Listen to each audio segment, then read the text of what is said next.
Hello, hello, Kieran here. Welcome to episode 3 of the Conversation Club. Today we're going to be talking all things email marketing. So, you've heard a little bit about me, you've heard a little bit about some of the hot takes that I can have. And now we're going to talk a little bit about what I do and how I support my clients, how I work with people in my everyday life, and some of the things that I find really helpful as someone who focuses on email marketing for their clients. All sorts of brands I've worked with, as you know from the first episode, worked in the cannabis industry. I've worked in alcohol, sex tech, highly regulated spaces. I've also worked with a lot of beauty and wellness brands. So this is kind of an overarching sort of email marketing essentials conversation that we're going to have today. But hopefully, you'll walk away with some helpful tips and some other ways to be able to dive a little bit deeper into email marketing if you want to as well. I think first things first, a lot of people are always curious like, why email marketing? Why is it important? Why should I care about it? And as a marketer who's been doing this for well over a decade, I think that email marketing is just one of the best places for control over the content that you have, that you can share, how you can share it, how you can represent it. I think I'm not going to knock social media because social media I think is also crucial, and I'll talk about that in a little bit. In terms of your marketing funnel, your sales funnel, and I don't want to discount social media, but I know that there are so many things that are challenging and volatile about social media in that, you don't really own your account. The algorithm, who knows what that even really still means today? It's completely at the whim of others. And I really think it's important to be able to have ownership over the content that you're creating and over the content that you're sharing with your customers. So I always say, if you're looking for a place where it's not going to be at the whim of a crazy social media CEO or at the whim of random rules and regulations. I'm not saying email marketing doesn't have rules and regulations, but TikTok can get banned, Instagram can get shut down, your account could get taken away, you can, have posts taken down, and that's just something that is a little bit more risky. And I'm not saying it's not part of the equation, but I do think folks really discount the power of email marketing and what you can do with it. According to Omnisend's 2026 report, as of this year, right now, email marketing continues to lead on ROI when it comes to marketing platforms. It sees a return of $36 to $42 for every dollar you spend. That's a way better rate than I would say all of the other marketing channels, and it's a lot more accessible. So it's going to be one of the most profitable channels that you could be using when it comes to your marketing strategy. And I don't think enough people realize that email is returning on average $40 for every dollar you spend. That's a great rate if you think about it. It also gives you the ability to see your customers' behavior. With email marketing, there are so many powerful analytics, and we'll get into that in just a second too. But the analytics really, really get to dive into exactly what your customer is looking for, what's going to entice them, and what's going to convert them. And so being able to see that behavior, where someone clicks, if they open an email, where they're clicking, what products they're buying based off of what you're sharing within those emails, it's quite a powerful tool to be able to peek into your customers' brains a little bit more. And so when I talk about email marketing, some people I think confuse where it sits in the sales funnel. So if we're thinking about top of the funnel, middle of the funnel, bottom of the funnel, top of the funnel being awareness, right? People are finding you, people who don't know you yet or know your business, that's kind of where they're going to find you. It's just right at the top. The middle of the funnel is where you nurture. It's where they've expressed interest in learning a little bit more about you, and this is your time to share more about your business, your services, your products, whatever it is that you are, selling to these customers. And then the bottom of the funnel is where the sale happens, right? It's where, if you're going to follow the know, like, and trust, top of funnel, tofu, is the know. People are going to get to know you. Middle of the funnel is like. People are building the like. They're building the, okay, like, we're friends now. I want to learn a little bit more. And then the bottom of the funnel is trust, right? We've built enough trust that I'm ready to give you my money and I'm ready to interact with you as a paying customer. So if we're thinking about this funnel and we're thinking about where email marketing sits in that funnel. So the top of the funnel is probably going to be like social media, right? People are going to find you on Instagram. People are going to find you on TikTok, on Twitter, YouTube, whatever it is, or on a podcast, right? It could be a podcast interview on someone else's podcast. It could be on your own podcast. It could be on your blog. It could be through press hits. This is kind of where people who have never heard of you before are going to discover you. And then we move towards the middle of the funnel. Now, the middle of the funnel is really where email marketing sits primarily. Because this is your chance. People have found you on social, they've given you their email, and now they're ready to learn more. And this is your time to build that relationship, to build the like and the trust factor with your customers. And in order to do that, we, send emails that are helpful, that have value-packed information, that give a little bit more about who you are and how you can help your customers. And we're going to get into all of the essentials in just a second. Bottom of the funnel, you get a little bit of email in there, right? Because you're interacting with folks in a way that those emails are going to help secure that conversion, secure the sale. But email really sits primarily in that middle of funnel area. Let's get into it. Let's talk about what email can do for you and why it is so powerful, and some of the things that hopefully by the end of this episode you'll be able to take away and you'll be able to implement some of this today. I'm going to give you a little bit of homework at the end of this episode, and I expect you to follow through to show me that you did your homework. So I want to share with you the almost, ALLMOST, almost certified human approach to email marketing.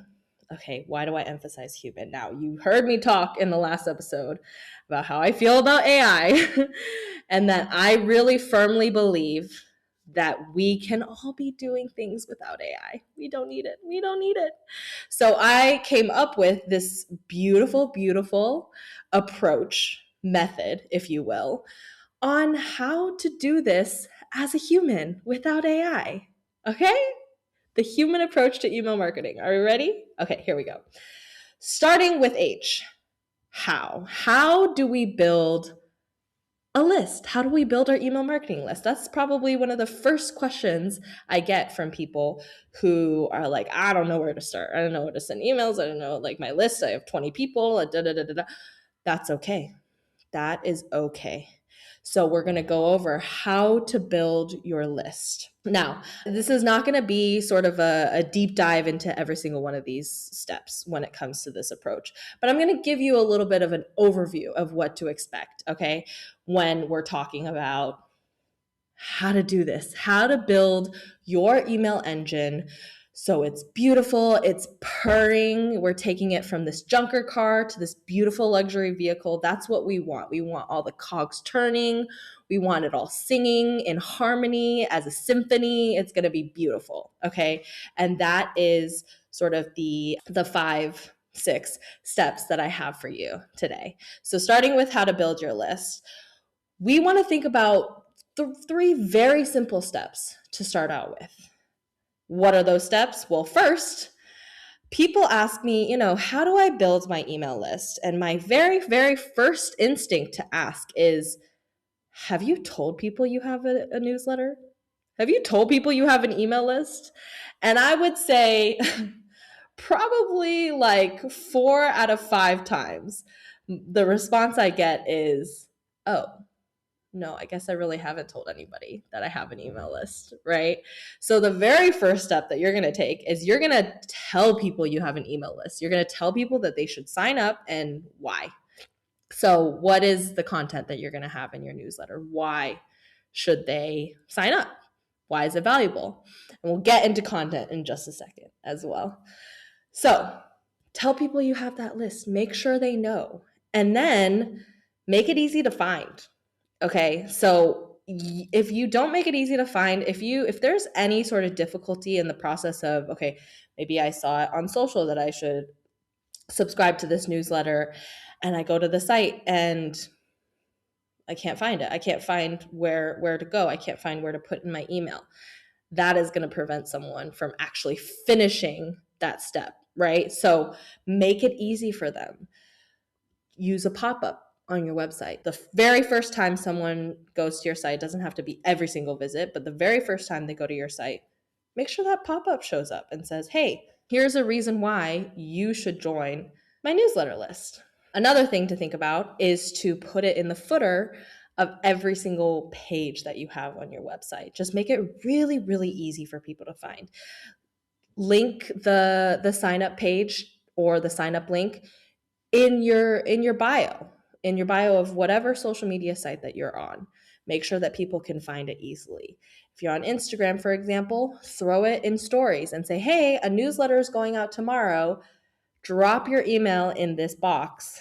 Submit your email, DM me your email, whatever it is, and I'll add you to the list. Make it easy for them, okay? That's what we're trying to do here, is make it as easy as possible for them to get on that list. And then continuously remind people that you do have a list, okay? It's important that people know that your list exists and that you're still sending out newsletters on a regular basis with information that they're gonna find helpful if they either have your product or they want to. These are all things that we're trying to share more readily with our audience to get them, again, on our email list. Another great way to sort of gather those emails is to create a lead magnet. So, what is a lead magnet? A lot of people are like, oh, shouldn't I just like provide a discount or, whatever, like 10% off your first order? Well, first of all, I don't super love that strategy because it eats into your bottom line. It kind of sets you up as like, we're going to provide discounts for you, maybe in a very common cadence. It just doesn't make discounts and those kinds of things feel as special, right? So if that's the tone that you're going to set and you want to set it that way, great. But I like a lead magnet because it's essentially a valuable free in the fact that you pay with your email. It's a free resource that either does one of three things. It either saves your customers time, it solves a problem, or it provides some kind of unique perspective or insight that you have about hair care or breath work or whatever it is that you're promoting or providing. So, saves customers time, solves a problem, or provides a unique insight or perspective. Okay? That's what a lead magnet is. It doesn't have to be all three, just has to be one of those things. But it's a free resource. So think of it as 3 steps to shiny hair in 30 seconds. Amazing. I love that. Sign me up. Tell me where. Or any kind of thing. My free resource is my lead magnet is an email marketing analytics tracker and content calendar, right? So that you can track your analytics the way I'm about to teach you is important, and that you plan your content out so that you're not just scrambling each month, every other week, each week to put content together and send it out, so that we're planning ahead. And so that's something that I'm providing to all of my potential email list subscribers, because that's a valuable free resource that I can provide that I use myself that's going to be helpful for them as well. Okay, so that's something to think about when we're thinking about how to build our list. Now, I could, and I probably will, do an entire episode just about building your list. But for now, let's move on to the next step. Utilizing your essential automations. So what do I mean by automations? You might have heard that word thrown around. You might have heard it as a flow, a sequence, an automation, a series. These are the emails that, for example, like you're welcome. When someone takes an action, it automatically triggers an email series that they get that you don't have to manually send out every single time. So, for example, with your welcome, someone's going to sign up to your newsletter list, and what's going to happen? One, they're going to get an email from you right away, and then they're going to get subsequent emails to introduce them to who you are, how you can help them, and also what they can get out of continuing to subscribe to your newsletter list. Okay. So that's a little bit about the welcome. Again, we can get into all of this in way more depth in a future episode. But for now, I just want you to understand that this is important. Putting together our automations is important because we've got our welcome series. We've got our abandoned cart, right? For those of you that don't know, our abandoned cart is when someone is shopping and then maybe for some reason they don't finish that purchase. Either they weren't ready to buy, they saw the shipping cost and they didn't want to complete it, or the doorbell rang and they had to answer it and they completely forgot to finish their order. Whatever it may be, an abandoned cart is going to be really important to, just at least you're not going to recapture every single sale, but you're still going to get some sales back. Okay. We're also talking about a post purchase. So a post purchase series is for when someone buys from you and you want to go ahead and thank them for making that purchase. And you also want to follow up and ask them for a testimonial, obviously, after they've had some time to use your product. So with that, we are sending out this email that not only shows our appreciation for our customers, but also gathers a little bit more data from them and keeps us top of mind for them when they're ready to replenish or when they might want to add some more products that are going to help them the way that the product that they just purchased has helped them, right? You picking up what I'm putting down? So there are so many more automations, but I would say these three are some of the most essential ones that you want to start with. And why are automations important? I mean, first of all, they're going to help you make money while you're sleeping, right? You're not going to have to manually put these together and send them out to everyone that, buys from you or abandons a cart or joins your email list or, whatever it is. These are making you money while you're sleeping. And isn't that what we all want, right? So according to Omnisend, again, their 2026 report, they found that automations delivered so many more results than just your average newsletter. Okay. They represented only about 2% of email sends. Okay. That's not a lot, but they drove about 30% of the revenue. Okay. So they earned 16 times more per send than like a scheduled newsletter or campaign. 16% more that they have earned. So automations are going to be important because they're going to be able to drive a good chunk of your revenue while you're sleeping, even though they're only just a few emails that you need to send and schedule. So these automations, your abandoned cart, your welcome, your back in stock emails, your post purchases, your win back series, all of these things are fantastic for actually driving revenue while you're sleeping and while you're awake too. Okay. So we really want to not just, build that email list. We want to set those automations up properly. And then the next thing we want to think about is we want to think about newsletters, about our nurturing emails that I was talking about earlier, right? So with those nurture emails, you're gonna want to, people ask me like, okay, so like what kind of cadence are we thinking about? What do we need when we talk about our nurture emails? Yes, we need to be thinking about when we're sending, what we're sending, how often we're sending. And I will say, when it comes to content and it comes to one of the biggest questions I get asked is, do I send more emails that are like value packed, storytelling, nurturing, or do I send more emails that are like salesy and like, hey, we've got a sale, buy now, discount, whatever it is. And I will say that every brand is different. I mean, I should have said this earlier in the episode. Every brand is going to have a different experience. Even if you have the virtually the same product and virtually the same audience, your audiences are actually going to want different things. So you're not going to know until you test. Okay, that's just number one. But when we think about sort of maybe a ratio, and again, I'm not going to say that this is applicable to every single brand all over the world across every industry, but what I will say is that in general, when we're thinking about maybe a ratio of nurture, value, storytelling versus sales, like pure sales emails, the most I would do is probably like 2-to-1. So for every 2 nurture emails, maybe you send 1 sales email. Frankly, I would send less than that. I would do maybe for every 3 nurture emails, I send 1 sort of salesy email. I know other people who would recommend even less sales emails.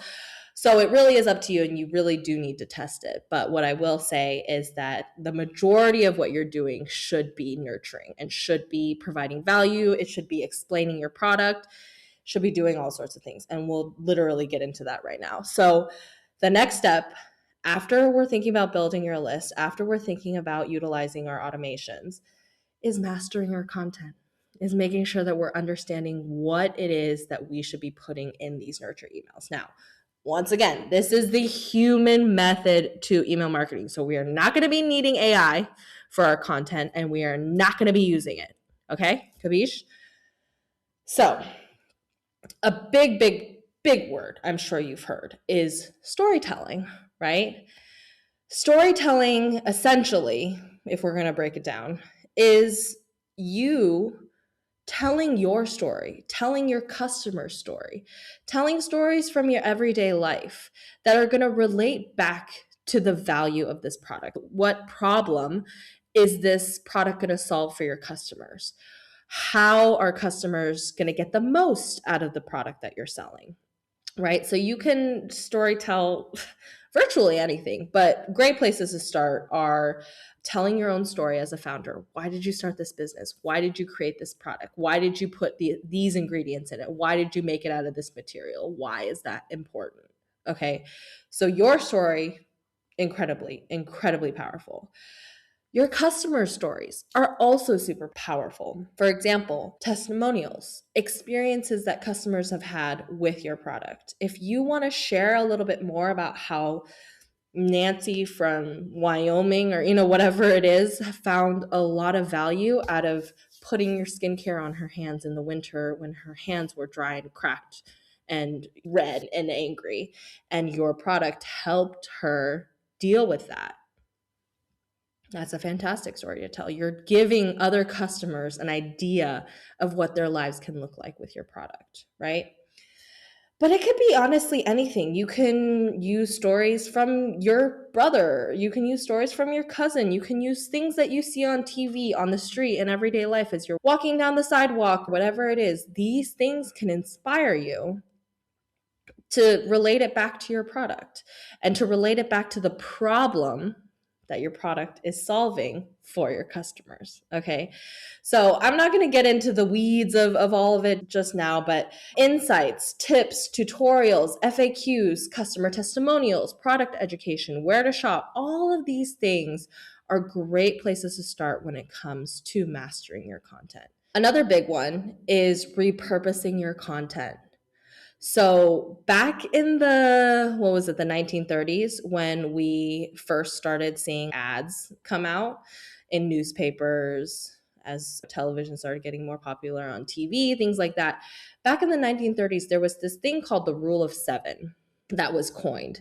And essentially, people needed to see something, an ad, for example, 7 times before they were like, okay, you know what? Now I'm ready to act. Right? On average, that was the rule of 7. Now, that was almost 100 years ago, okay, which is kind of crazy to say that the 1930s were almost 100 years ago. I feel a little sad saying that. But now in 2026, so we were seeing in 1930s, people were seeing like, let's say 50 to 200 ads a day. Okay, 50 to 200. Now, in 2026, we see on average between 4,000 and 10,000 ads a day. Okay, that's 50 to 80 times more than we were seeing in the 1930s. And so if we do the math a little bit, 7 times 50 to 80, that means that the rule of 7, when applied to the number of ads we were seeing back in the 1930s versus now, which we're seeing, again, as I will remind you, 4 to 10,000 ads a day, stands to reason that 7 times is not enough. Not enough times you need today in 2026 to see the same ad, the same content, the same message over and over again. 7 times is not enough. Now, if we're going to do the math, it's about 350 to 560 times, right? So again, we're probably not going to be sending messages, 300 to 500 times, but don't be afraid to use the same content is my point here. Don't be afraid to say it on social media, say it in your podcast, say it in an interview, say it on your blog, say it in your newsletter, and then say it again next week and next month and the month after that, because people need to see it. And you don't even know if, at least with email, what's getting delivered into people's inboxes. But on social, for example, you don't know who saw that. And so don't be afraid to repurpose your content. I feel like so many people think, oh, I have to come up with all this new content. I have to come up with new stories. I have to come up with this and come up with that. You don't, though. You have your content pillars, the things that are, your product education, your lifestyle, your whatever it is. And then you continue to share it. Maybe, present it in a different way so that it's not tedious and boring, but it's okay to share the same message across multiple different platforms multiple times, okay? And if you needed permission, I'm giving you permission right now to do that. So now that we're thinking about, okay, we're thinking about building our list, we're thinking about our automations, we're thinking about our content, now we get to A. We get to activating and optimizing our newsletters. So this is what I talk about with cadence, with open rates, with click rates. How are we going to get people to the conversion, right? Which is the ultimate goal. So if we're thinking about cadence, how often should I be sending my newsletters? That's another big question I get. I will preface this by saying, do what you know you can be consistent with. So if I am going to say in a couple minutes, yes, weekly emails are fantastic. That's a really great cadence to go from. So once a week for a month, presumably. Some people can't be that consistent. Some people might be able to start there and might be able to do weekly for maybe 2 months. And then they're like, oh, I'm so tired. I'm so bored. This isn't working. And then they drop off. That's not what we want. That's not what we want.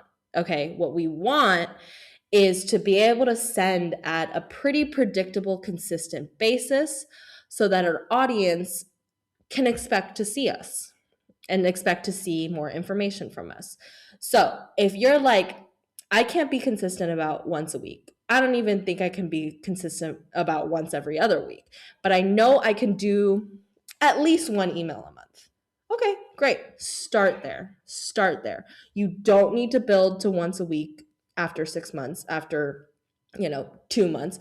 You can work your way up to weekly emails. That's okay.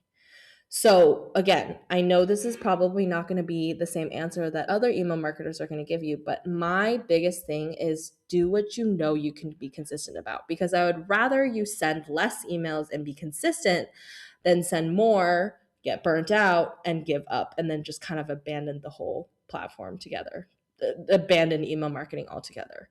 That's not what we want, okay? So that's my answer on cadence. When it comes to things like open rates, subject lines are going to affect, the little subject line that you see before you actually open the email. Send times, those are all things that are going to affect whether or not someone opens your email, right? What I will say, again, from Omnisend's 2026 report, and we'll link all of these resources that I'm sharing with you in the show notes. When it comes to open rates, according to Omnisend's 2026 report, they rose from 2025 to 2026. They rose. Open rates increased for the fifth consecutive year, for the fifth year in a row. Okay, click rates, unfortunately, have been declining over the last few years, but open rates actually have been increasing. At the same time, the conversion, the click to conversion, so the click to sale, actually increased by 53% from 2025 to 2026. So that means, what does that mean? You're like, you just throw a bunch of numbers at me. I don't know what you're trying to say. What I'm trying to say is that less people clicked on emails, but those people that did click on emails were actually much more likely to buy. So this is kind of telling us like, okay, maybe less people are clicking because they're still being nurtured. They're still trying to understand what your product is and who you are and who they're going to give their money to. But when they are ready, when they are nurtured and they have built that like and that trust with you, that they are going to be so prepared to buy that they're just going to click through, make that purchase, right? So that's kind of what we're going for when we're talking about activating and optimizing our newsletters.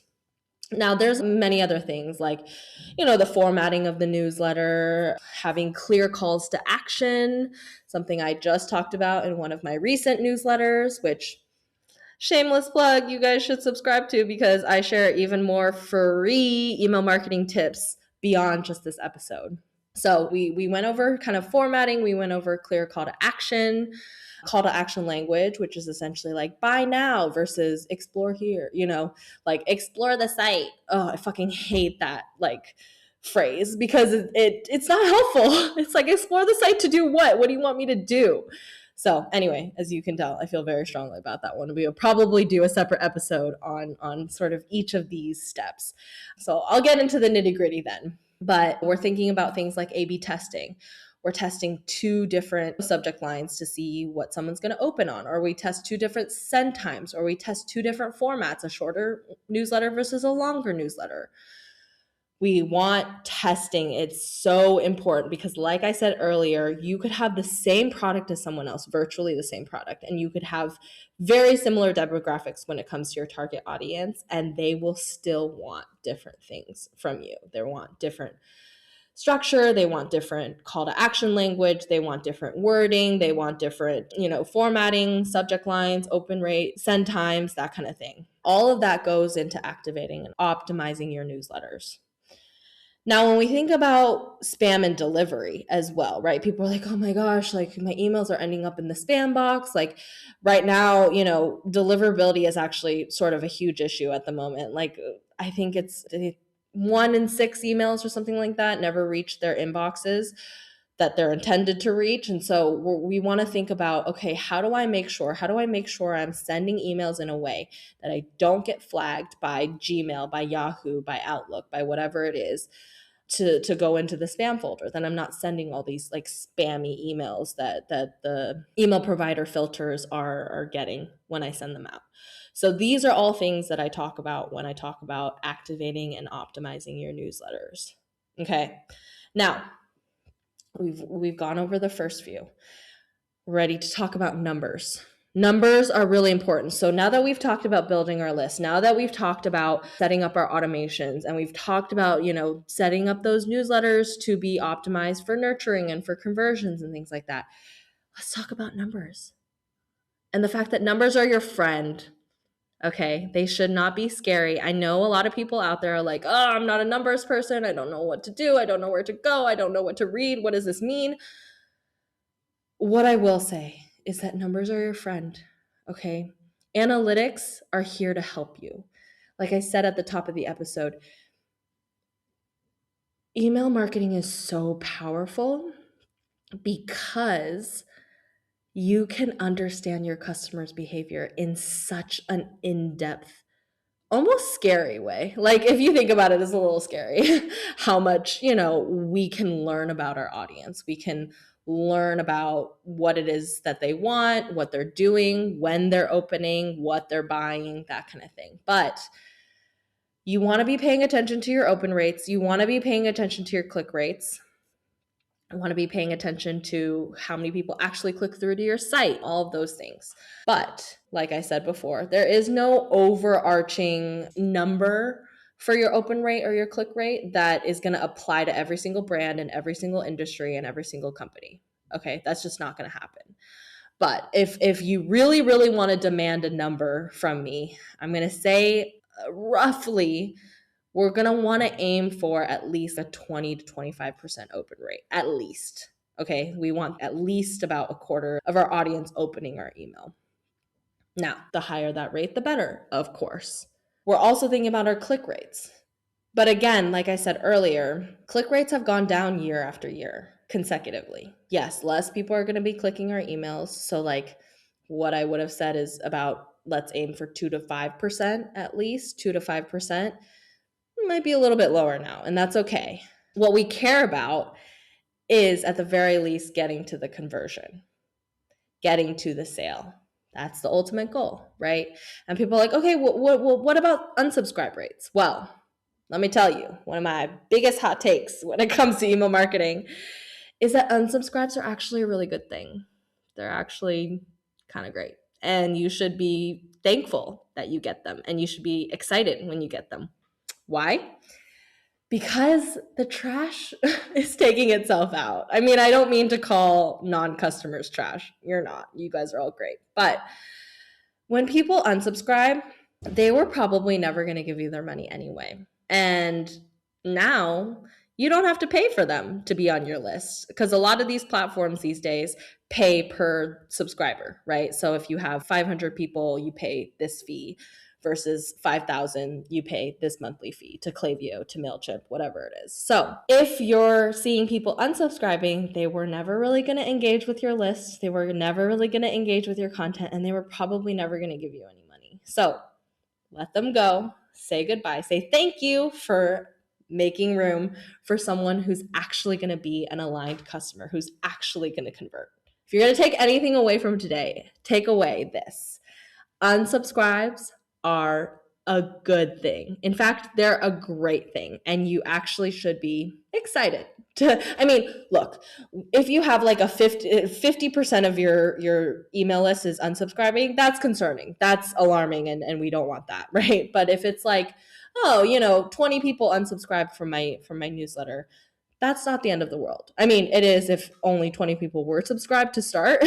But like if you've got, thousands of people on your newsletter list and 20 people unsubscribe, it's not the end of the world. And with any of these numbers, if you see differing things from the pattern, so like more people are opening than usual, or less people are opening than usual, or more people are unsubscribing than usual, those are things that you want to be paying attention to understand, okay, something either worked or didn't work, and I need to adjust to understand, is this what my audience wanted or is it not, right?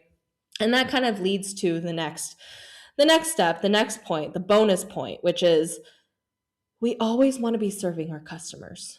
So when it comes to the human approach to email marketing, it's not just human in that we're not using AI and that we're getting down to the basics of humanity and what it means to be human, but we're also thinking about the humanness of the interaction that we're having, right? We're using this email list to nurture an audience, to build a relationship with an audience. And in order to do that, we want to build our community with them. We want to start a dialogue with them. We want their feedback. We want to hear from them. We want to interact with them. It's not just broadcasting. It really is community building, relationship building. So don't be afraid to ask your customers for what they want more of, what they're looking for, what would be most helpful for them. Chances are they're going to want to tell you. You know how customers love to tell you what to do and what they want. And then really just listening to them. I know a lot of people out there ask, but they don't actually end up listening. They're like, no, I'm just going to still do what it is that I want to do. Well, that's not listening, right? If we're actually listening to our customers, we're starting that dialogue, and then we're hearing what it is they have to say, that they're sharing in their feedback. And with that, we're going to continue to hone, refine our content so that we are satisfying them and answering their questions and helping them with whatever it is that they're looking for when it comes to your product. With all that, what is the end result? What are we trying to achieve here? We want more customers, right? And in order to get more customers and in order to bring customers back for repeat orders, to become brand champions, to become people who talk to their friends about your product and about your company in a way that, kind of helps nurture and convert for you, right? And so in order to do that, we want to be sending out newsletters that, again, you're going to be sick of this word by the end of this episode, nurture your audience towards a sale, towards a conversion. And we're going to help you make money while you're sleeping. That's kind of what we want to do here, right? I know this episode's getting a little long, so let me keep the rest of this pretty short and sweet, and we will get to the nitty gritty, the meaty good stuff in subsequent episodes of this podcast. But some really quick common mistakes that I want you to avoid. First of all, it's okay to make mistakes, okay? I'm not saying you shouldn't, because you will learn from them, but I've already made some of these mistakes for you, or my clients have, and I've helped them, kind of fix those mistakes and avoid them in the future. So I just want to pass that along to you. Here's where people fuck up. In terms of email marketing, some of the most common mistakes I see are, number one, not linking things properly, okay? Either the link is to the wrong page or to the wrong place, or you're missing opportunities to link text, to link images, to link buttons. You never know where someone's going to click. So I always add links to images. I always add links to graphics. I always add links to text. I mean, it's not like riddled with it all throughout the email, but I never have a missed opportunity when it comes to a link, because I never know where someone's going to click.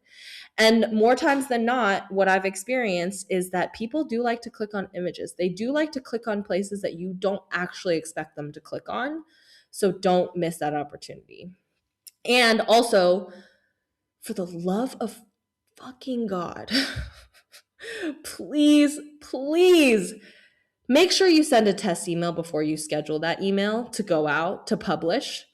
You want to be double checking the experience. You want to be checking that there are proper links, like I said earlier, that your subject lines and your preview text aren't getting cut off. You want to see how the email is going to be formatted mobilely, how it's going to look on a laptop. All of these things you want to see before you actually publish it to go out, right? Before you schedule it to send. So please, I know I said the unsubscribe thing was the thing I wanted you to take away. This is actually the thing I want you to take away. Do not fucking send a newsletter out without sending a test to yourself first. Okay? Okay, great. Glad we got that cleared up. Another mistake that I see with a lot of brands nowadays, because we want these beautiful emails and we have Canva that we can use to build these beautiful newsletters, is that people will build their entire newsletter in Canva, right? So that it's this long one, and they're just going to drop it into Klaviyo or MailChimp or whatever platform you're using. They're just going to drop it in as an image, as just one single PNG or, whatever it is file. Now, why don't we want to do that? We don't want to do that because A, the file size might be huge and it's going to make for a slower load time, which, as you know, I'm sure as a customer, when you see something taking forever to load, do you want to continue to wait for it to load, or do you want to click out and do something else, right? Another thing is that if you drop in just like one big, albeit beautifully designed email as just one single JPEG or PNG file, it's only going to have one link that you can click through. And that might be okay, but the thing is you won't know where in the email someone clicked. So if they clicked at the bottom, that tells you, okay, people made it to the bottom of this email. Fantastic. If they clicked at the exclusively at the top, like majority of people only clicked on the top few links, that's going to tell you that people aren't making it all the way down to the bottom of your email. which might mean that they want a shorter email from you, that they don't want longer emails. So when you put in just one image as this, yes, beautifully designed email that in Canva or Adobe or wherever it was that you created it, and you just drop that one image into your email marketing platform, it's actually not going to tell you the information that you want to know when it comes to the analytics, when it comes to your customer behavior. Okay, so let's not do that. But if you do still want to design in Canva or in Adobe outside of the email marketing platform, just split those sections up so that you maybe have 3 sections, and then you're understanding where people are clicking based on the content. Maybe you have a little bit about your blog at the top. Make sure that's just one section. And then you have a little bit of a testimonial underneath. Make sure that's one section. And then underneath you have, a promo, a sale, whatever it is. Make sure that that's its own section. So you're understanding what part of the email and what kind of content your audience is looking for. Okay? Another thing that I really want to encourage you to do is don't be afraid to sell. I know I said, yes, you should be nurturing more than you should be selling, but so many people are so scared to sell that they just don't. And they just say, oh, here's all this information, da da da da, but they don't actually say, call to action, buy this product, right? People, I think these days, a lot, the experience that I have is that they're treating email like advertising instead of relationship building. And like I said earlier, the whole point of email marketing is building a relationship with your customer, right? So don't be afraid to sell. I mean, don't only sell, because if you're only selling, it's probably not going to be super effective on your audience, but don't be afraid to sell, okay? And also, don't be too formal in the voice. Like, I know a lot of people, especially luxury brands these days, they're like, oh, we're going to use a very stuffy tone when it comes to our email copy. And it's like, no, that literally people want a conversational tone when it comes to newsletters now. They want it to sound like it's coming from their friend that's just dropping into their inbox and saying, hey, I've got some like cool shit for you to take a look at, or whatever it is, whatever brand, obviously, voice that's appropriate for you, for your business. But don't be too formal. Don't be like, the Almost newsletter, edition number 5, subject lines. Like, that's way too, I would rather, and I did recently, send an email that was more like, want to know how to write subject lines, or like the lazy writer's guide to subject lines, or whatever it is. So like, don't let it be too hoity-toity. Don't let it be too formal. Okay. And then the last mistake that I want to go over is really just thinking that it needs to be perfect, or that it needs to be this beautiful long form newsletter for it to go out. One of my favorite newsletters, if you've listened to any of my podcast interviews lately, you know that one of my favorite newsletters is 1 sentence long. I love it. I love it. It's literally 1 sentence. It's like, here's the email that you need to send before you start cold pitching, or whatever it is. Like, and I'm like, ooh, what email is it? Like, let me click through. It's very clear. It's the one link that's on here. I know exactly what I need to do to click through and take the action that you want me to take. So like, this is your permission to literally send an email with 1 sentence and 1 link. That's okay. That is okay. It doesn't need to be perfect. It doesn't need to be long form. It doesn't need to be all these things that you think email marketing needs to be. It just needs to be authentic to you. It just needs to be the friend that you're trying to be as a business for your customers, who are also your friends that you're just trying to help, that you're just trying to solve a problem that they have, and that your product is going to solve for them. So some of those tips, I hope you take away. I hope it's helpful. And I really do, before we sort of close out and I give you your homework, because we always want a little bit of next step to go with when it comes to some of these tips that I've shared with you, is some realistic expectations when it comes to like what a good list size is, where should I start? Because I know a lot of people are just like, oh my gosh, like I feel silly sending to like 15 people on my newsletter list. And it's like, yes, sure, we don't want to only have 15 people, but it's a place to start, okay? Big lists are not necessarily a good thing. I know plenty of brands that have huge lists of thousands of people on it, and they don't convert a lot because those lists are very, very unengaged. They're actually not really effective.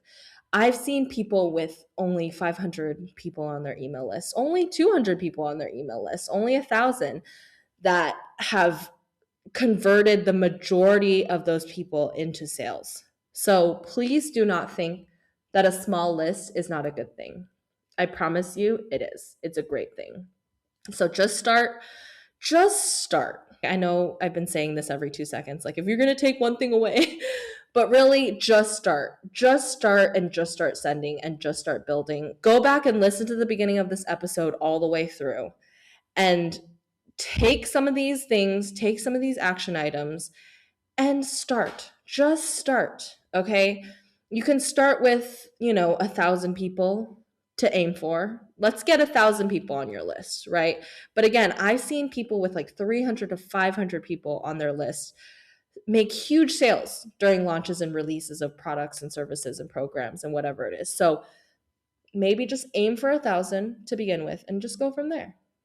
Okay. You have my permission. So, what is our homework? What is our homework going to be today? Well, I want you to go back.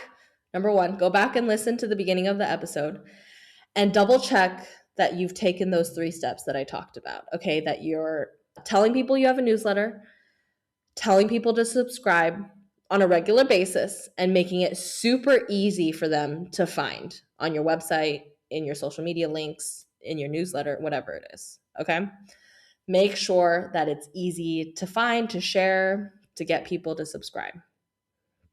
Second piece of homework, just craft a newsletter this week to go out. Okay, add my email. I'll throw my email in the link in the show notes below. You're at itsalmost.com.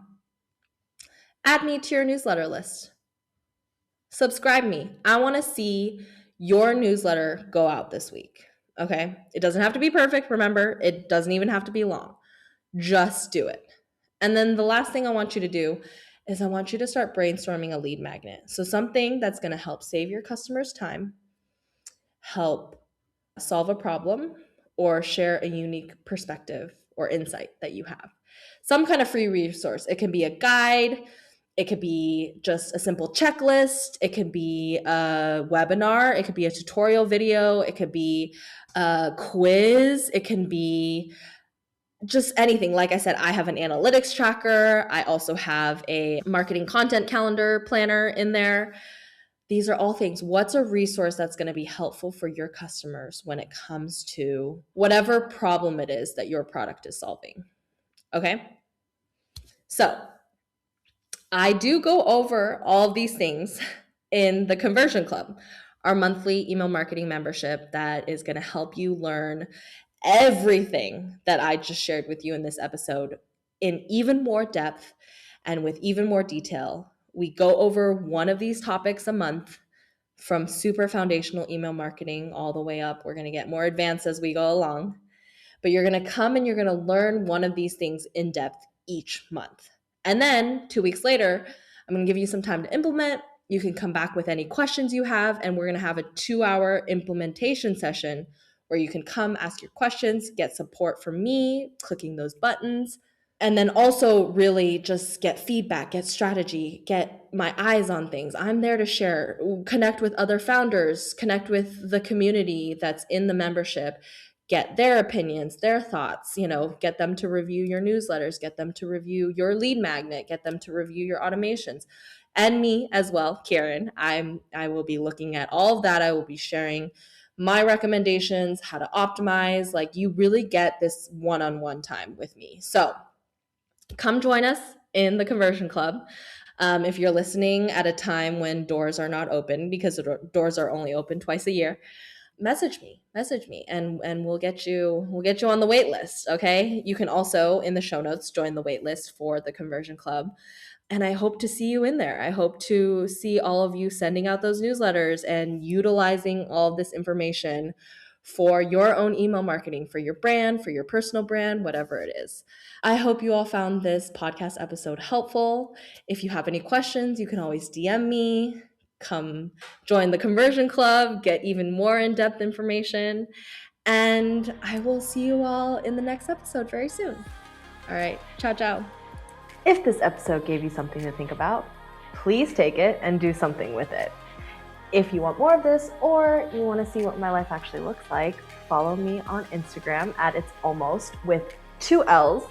We'll be sure to link it in the show notes.